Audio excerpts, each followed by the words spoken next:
Poetry meets HIV in Grenada. St. Lucia tackles human trafficking. And Malestorm sweeps the globe. From across the Caribbean. This is Live Up the Show. Hi everyone.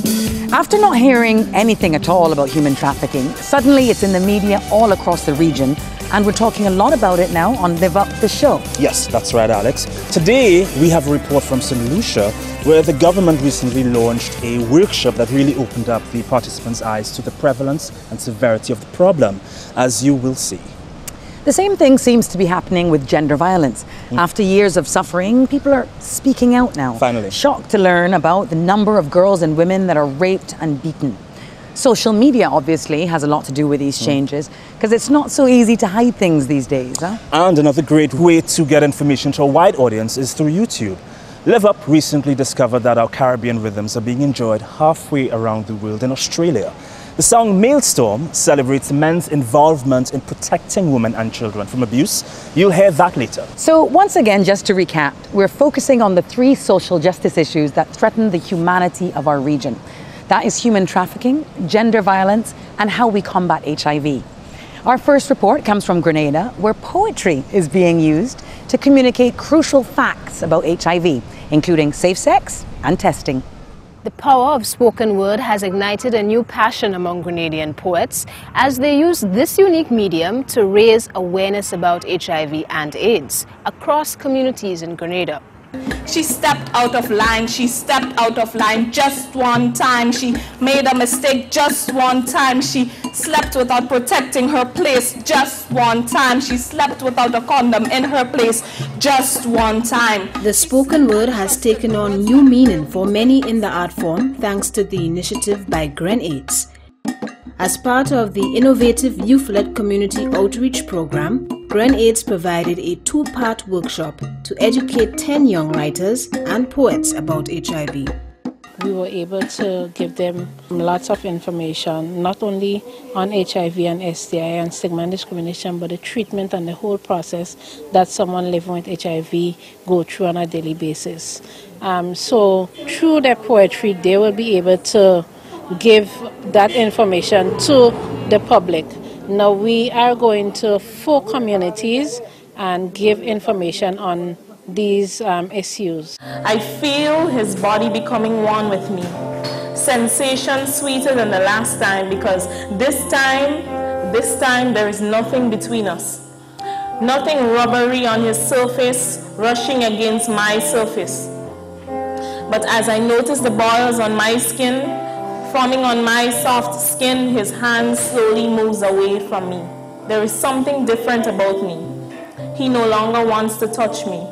Sweet taste of sin. There is nothing sweet about this sin. Our approach is to bring the information to the people in the community and to also share it in a manner that is very comfortable, that does not provide any pressure to learn and to understand. But we believe that by having fun and enjoying the poems and by listening, and so a lot of information gets shared.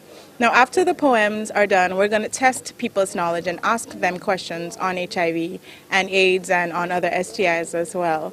And that way we're going to have an idea of how successful the approach is in sharing the information and ensuring that people have a better understanding of what we're trying to do. A new day came, I had a chance. All of her being in a trance. The agony created a vengeance. So she gave in. No anguish is my in. Total of sorrows. Sadly, incurable is my tomorrow. Sometimes we write poetry, we want to tackle a topic like HIV and AIDS, but it's really complicated and we may put myths in our poetry, so the workshop was to read all those things. So when we tackle the topic and we write poetry on the topic, we're not misleading people or sending double messages out there. As a thief in the night, I come to you. Whilst you lay your head down on your pillow in perfect bliss, I execute my attack. Masked as a faithful lover, intense, mind-blowing pleasure, an escape from reality, a best friend, I come to you. It was very heartening to see that even though there is information and so taught about HIV and AIDS at schools, there's still, and the poets are pretty young, they're all between the ages of about 18 and 25, And still, there are some misconceptions that they have. So what we really want to do is to get people to know the truth and have the factual information. More and more you're doing testing and you're finding the same person come in and do testing, and you're hardly finding new persons come in and get tested. And if we get rid of the myth, we get rid of the stigma, then people will come forward to do the testing.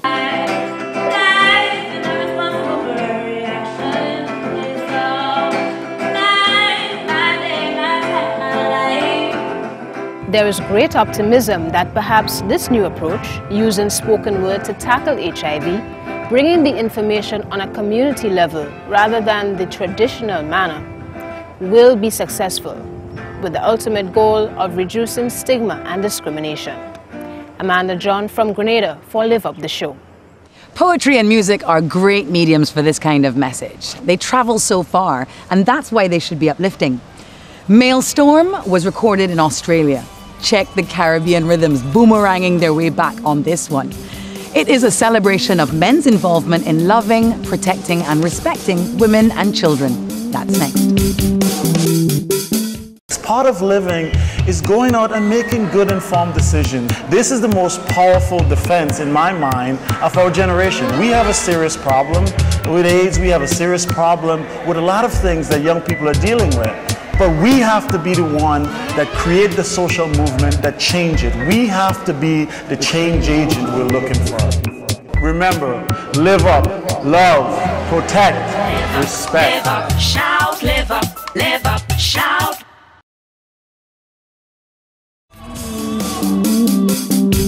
From down under, where the 2014 International HIV Conference was held in Melbourne, this is Malestorm.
Away with abuse. Look out, world. Real men choose to be strong and have our say. Abuse is wrong. It's a brand new day. We'll stand and fight, walk beside and behind. Hope remains. Bring on change. Stand tall and proud. Gonna say it loud. Ain't no excuse for hurt and abuse. It's wrong. Malestorm, Malestorm. United we stand. From the youngest boy to the oldest man. We make a choice to say with one voice. Ain't no excuse for hurt and abuse. Whoa, oh, oh. Whoa, oh, oh. Whoa, oh, oh. Whoa, oh, oh. Whoa, oh, oh. Whoa, oh, oh. Whoa, whoa, whoa. Malestorm, Malestorm. United we stand. From the youngest boy to the oldest man. We make a choice to say with one voice. Ain't no excuse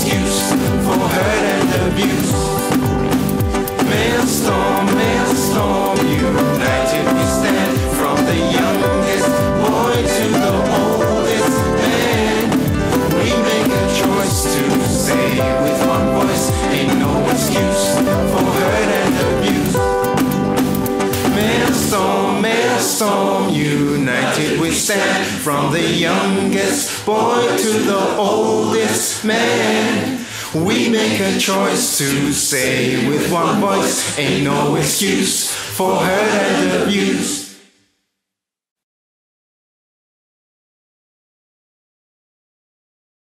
Yes, that was so good, right? And it is a Caribbean vibe from Australia.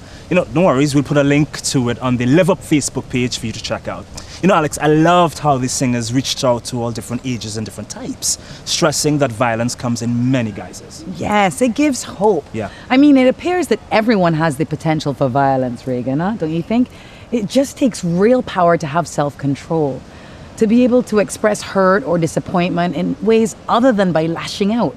I'm sure that men can help each other with that, you know, empowerment and understanding that you can't own any other person. Right, that's the key, right? It's understanding that we can't own someone at all, ever, especially our children.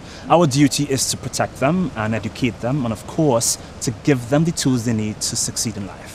Well, we took to the streets to gather some of your opinions on men's involvement in protecting and respecting women and children.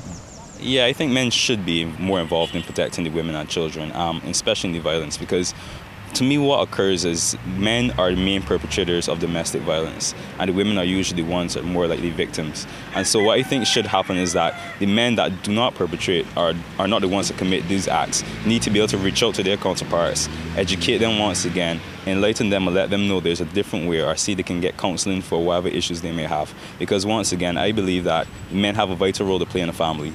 And if they aren't there, if they're the ones that are breaking the family apart through violence, you know, whether it be physical, verbal, or what's not, then it's going to cause a strain in society as we're seeing right now. One thing I've always heard is that it takes a village to raise a child.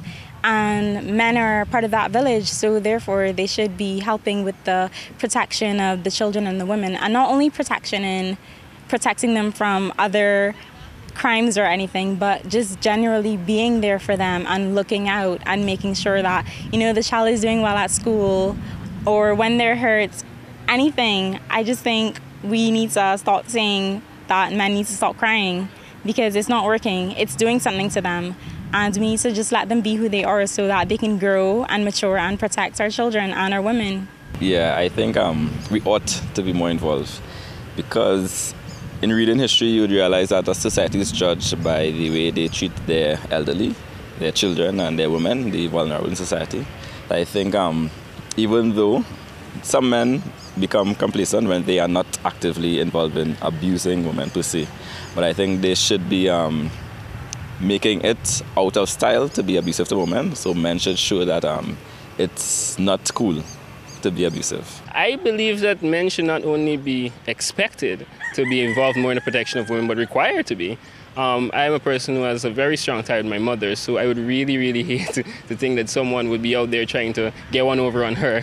So really and truly, I believe that it's imperative that men protect women because of the unique nurture role that they have within the society, and also the wonderful gifts that they bring forth in children.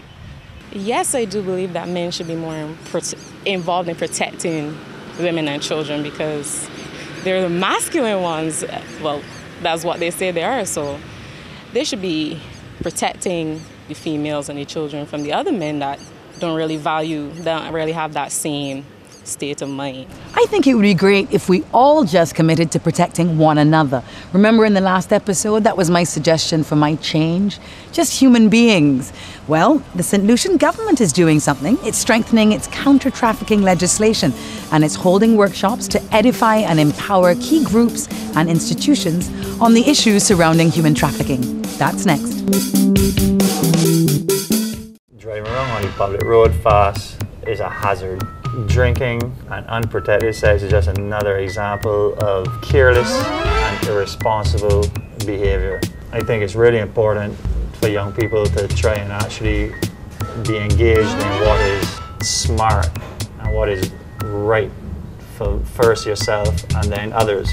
That mutual respect needs to be nurtured. So from the surfer, love, protect, and respect. Live up. Live up, shout, live up.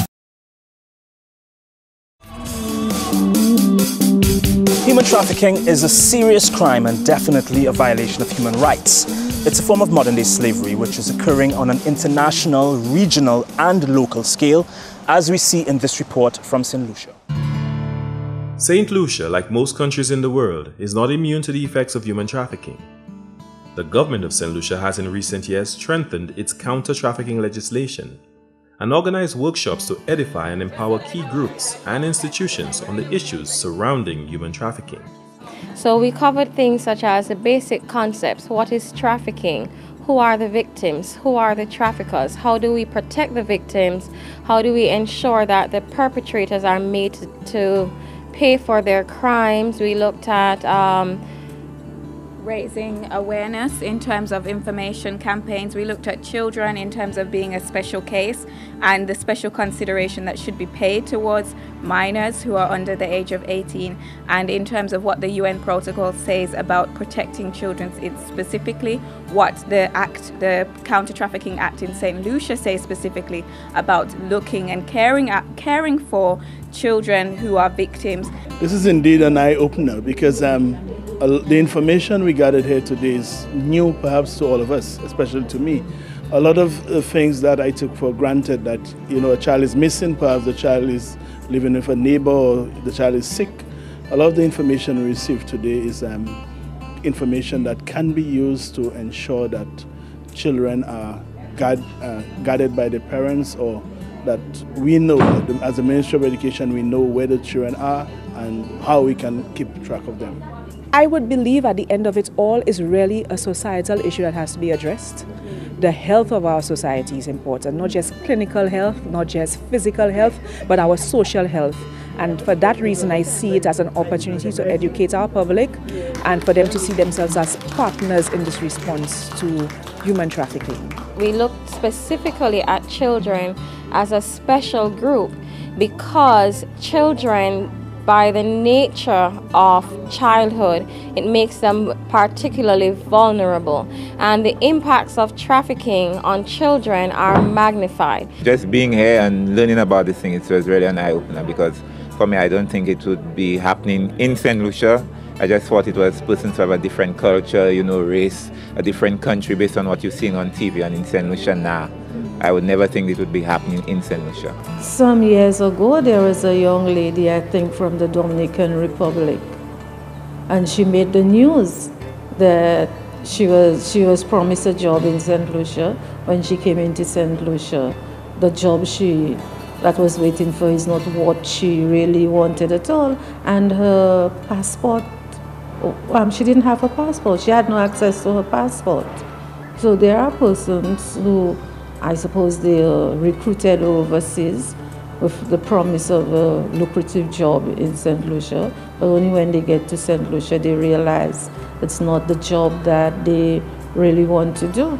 Human trafficking is a violation of human rights, and therefore the ministry and the government of St. Lucia has enacted laws, the Human Trafficking Act, which seeks to protect the citizens of St. Lucia.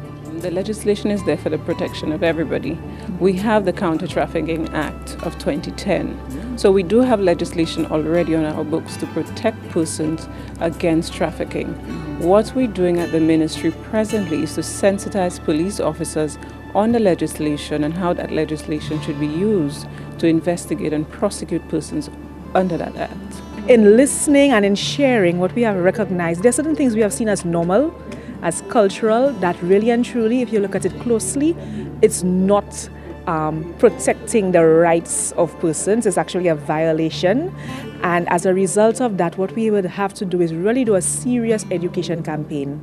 Whether or not you have one victim, 10 victims, 50 victims, or no victims is not important. What is important is knowing that this is a possibility, that this could be happening on your shores, and preventing it from happening or preventing it from becoming larger than how it is now, and ensuring that the citizens of your country, residents of your country, are being protected and that their rights are being upheld. St. Lucia's anti-trafficking legislation is very detailed and offers adequate protection to the victim while imposing stiff penalties on traffickers. However, the law can only be effective if citizens open their eyes and ears to suspected cases of human trafficking and report such cases to the authorities. From the Media and Communications Unit of the Ministry of Health, I am Glenn Simon reporting for Live Up the Show. So remember, if you see something suspicious, please report it. Doing nothing is one of the reasons traffickers succeed. That seems to be the cure for a lot of society's ills. Speak out. Word sound is power. Definitely, that's completely right. Well, our archive report from Jamaica illustrates how peer pressure forces young men into sex for the wrong reasons. The picturesque island of Jamaica has in recent years been haunted by an incapacitating factor that has threatened to cripple the country's most treasured resource, the Jamaican people. The prevalence of HIV/AIDS in the Caribbean, and particularly Jamaica, is an issue of concern for the government and health practitioners across the island. And while efforts are being made to reduce this, other factors continue to ensure an increase in the 11,739 persons who have contracted the disease from 1982 to 2006. Jamaica, with its macho culture and the perceived notion of how men should behave, is a debilitating factor in the fight against HIV/AIDS. And with the society, through its music and other influences, telling how a man should behave makes it even more difficult for boys and young men. The idea of having several women, multiple sex partners, and boasting about different sexual episodes is the norm for Jamaican men, particularly young adult males. But what is frightening about this behavior is that in most cases, safe sex is not being practiced. We spoke with several students at one of the island's tertiary institutions, the University of Technology, UTech. A lot of persons do not practice safe sex using the term of whether or not a man uses a condom. By right, it should be practiced. I don't think it's being practiced enough among especially the younger individuals. The idea of refusing sex offered by a woman is simply unheard of. Noted sociologist and author of the book How to Be a Man, Barry Shevans, agrees with this. You'll be seen as soft, as something wrong with him. He maybe can't stand up and so forth. He's afraid and not quite a man. It's the worst possible thing for a woman to call your sexuality into question. All sort of pressure come down on a man to be a macho man. You must not say no to sex. If sex is offered, you must say it. If you're a person who can manage your reputation being solid or somewhat destroyed a little, then fine. You'll definitely have to be wondering about, the repercussions, like you'll have to face her in public and, her friends and, the word out there on the street. What would the word on the street be about you, So I don't think I would want to be in that situation, honestly. I'm just speaking from the heart. But what will the woman who made the proposition think of this man? In most cases, he will be classified a homosexual. It's either he's not attracted to me, he's gay, or he's in a committed relationship where, which is very rare. If that should happen, I would assume that the first thing pops into a woman's mind is, how the whole homosexuality is prevalent now. They would even think that, okay, I'm going to assume that he's gay or homosexual. But in Jamaica, the sex of the child plays a key role in how that child is raised. One set of rules for girls, another set for boys. The greatest challenges we have in our society to train and socialize men to be softer than they are. They're too harsh, too coarse. For the fight against HIV/AIDS to have meaningful impact, these cultural norms and practices must be disbanded. The more that young men particularly are socialized, or boys socialized into crossing the divide, or not creating sharp lines of division between girls and boys and what they do, I think the more that happens is the more you'll get human beings who are civilized. And so, while Jamaica waits for this cultural change to happen, other agencies such as the Ministry of Health will have to boost their efforts to prevent the spread of the disease. Marjorie Gordon, CVM News, Jamaica. So let me get this straight. They're scared to be labeled gay if they say no to a girl. Ladies, what is that? We cannot allow that kind of rubbish. A guy should be able to say no the same way a girl should, whatever his reason. Yes, I totally agree, Alex. It's time for us to live up. With the emphasis on love, protect, and respect. We'll see you next month.